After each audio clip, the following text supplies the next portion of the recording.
to you tonight on broadcast. Speak those things they are which they ain't. In the power of our tongue, we both speak both blessings and curses upon our lives. I'm not a huge Joyce Myers fan because I'd say I'm a huge Joyce Myers fan. But anyways, I kind of like her because she's point blunt. And I read a book of hers one time, and she talked about the positives and the negatives. And I started preaching that. And Mom's like, Billy, I need to start doing that. Because my mom was, you remember how for a while, Mom got a little bit more positive? She's like, Billy, I kind of learned something from you because I never thought of it that way. But I've always been like that, the positive person. But when I'm not with God, I'm not positive. When I'm not obeying God, I'm not positive. And I'm on nerve medicine right now because I'm not positive. But I'm trying to get positive.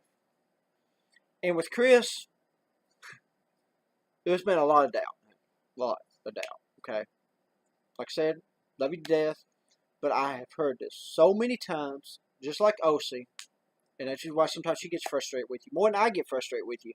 But she's only been dealing with it a lot lately. I've dealt with it for 2 years. And sometimes you do things that's very hurtful. You do things that hurts people. And you say you don't remember it because you're either so high or you're so drunk. You used to be drunk, but you don't drink no more. There's a reason why you don't drink no more. I can probably go that route if you want me to. Well, I guess I'll go here, Will. When we first got together, it was drinking. More than the drugs, it's drinking. And there was one night, we was actually engaged. We weren't even married yet. And it was one of our first big arguments. We woke Dad up at 3 o'clock in the morning. He spent the night with us that night.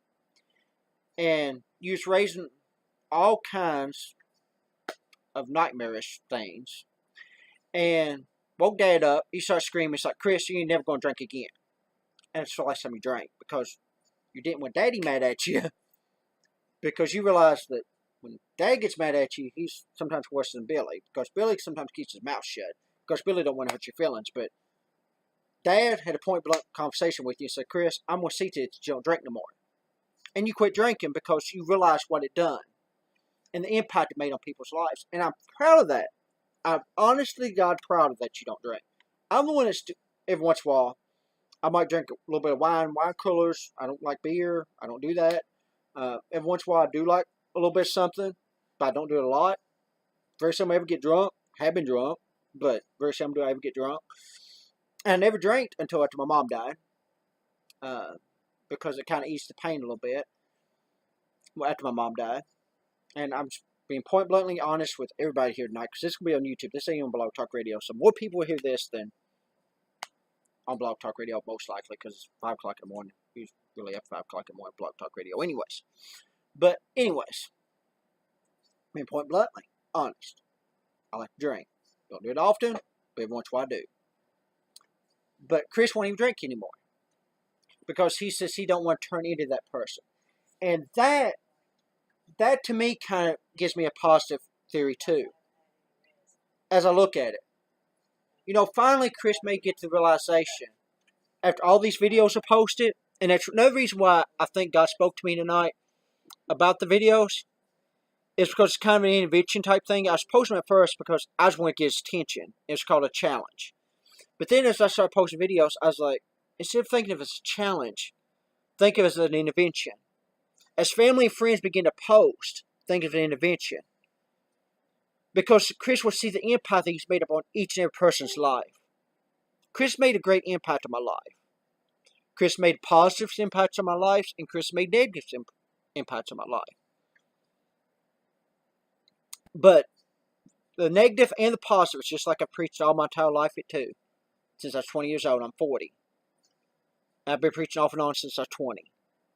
But throughout all of the messages I've ever preached, I'd always preach this. That the negatives and the positives make you who you are today. And through everything you have been through, if you would not be the same person if you did not go through all those things.